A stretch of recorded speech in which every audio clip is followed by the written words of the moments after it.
Hello. अरे सुनिए समित जी। Hello. Hello. अरे फोन काट दिया।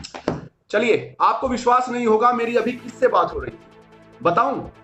बीजेपी के कद्दावर प्रवक्ता संबित पात्रा जी से। अब उन्होंने फोन काट दिया है। चलिए आपको बताता हूं क्या बात हुई है। अब जैसे ही मैंने अपना परिचय दिया, सर मैं अजय प्रताप सोशल इंडिया से बोल रहा हूं, तो पात्रा जी ने फौरन बोलना चालू कर दिया।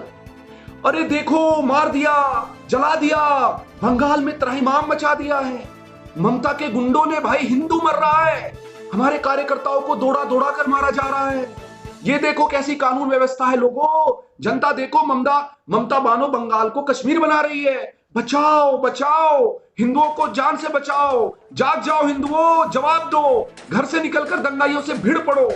अगर हिंदू आज नहीं जागा तो हमेशा के लिए सुला दिया जाएगा। मैंने कहा सर रुकिए रुकिए, आप ये सब बोलकर, मुझे बताकर जनता को संबोधित क्यों कर रहे हैं? आपके पास पूर्ण बहुमत की केंद्र में सरकार है, एक दृढ़ इच्छा शक्ति रखने वाला गृह मंत्री है और मास्टर स्ट्रोक लगाने वाला दुनिया का सबसे लोकप्रिय नेता और देश के यशस्वी प्रधानमंत्री भी हैं।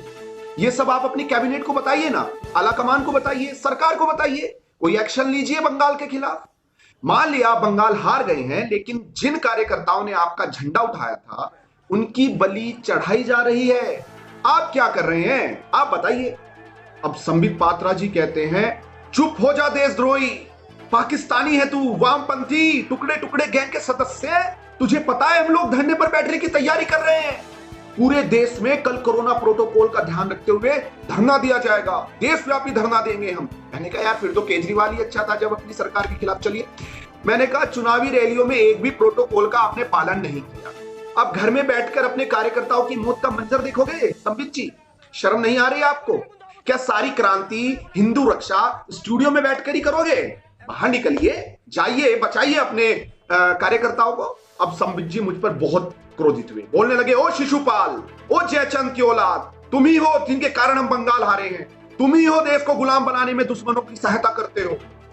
मैंने कहा पात्रा जी रुकिए, मैं तो यूपी का निवासी हूं, मेरा तो वोट भी नहीं है बंगाल में भाई।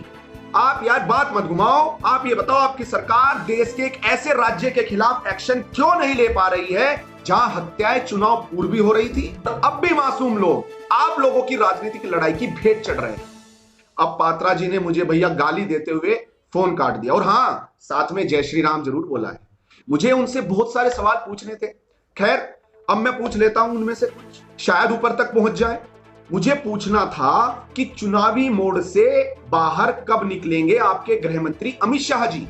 देश में सीए विरोधी हिंसक प्रदर्शन हुए, बंगाल में कत्लेआम राजनीति चली रही है, दिल्ली दंगों की भेंट चढ़ गया, किसान आंदोलन के नाम पर अराजकता का माहौल बना हुआ है देश के चारों तरफ। आज देश कोरोना संबंधी लापरवाही से भी मर रहा है और आपकी खामोशी विचलित कर रही है देश को।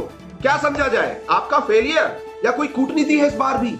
आपके समर्थक अभी आएंगे भाई और कहेंगे इसके पीछे कोई बहुत बड़ी कूटनीति है। नहीं नहीं नहीं, चाणक्य नीति है, तुम नहीं समझाओगे, 2 कौड़ी के आदमी हो, वगैरह वगैरह, वो लिखते रहते हैं। करोड़ों सदस्यों वाला विशालकाय दल आपका, 18 राज्यों में सरकार आपकी, पीएम आपके, होम मिनिस्टर, उपराष्ट्रपति, राष्ट्रपति सब आपके, लेकिन बहन बेटियों की रेप और हत्याएं किससे रोकेंगे? धरना करके। भाई वाह, नमन है आपको भी और आपके अंधभक्त समर्थकों को। भाई ये नोटंकी छोड़िए और कुछ ठोस नतीजा निकालिए।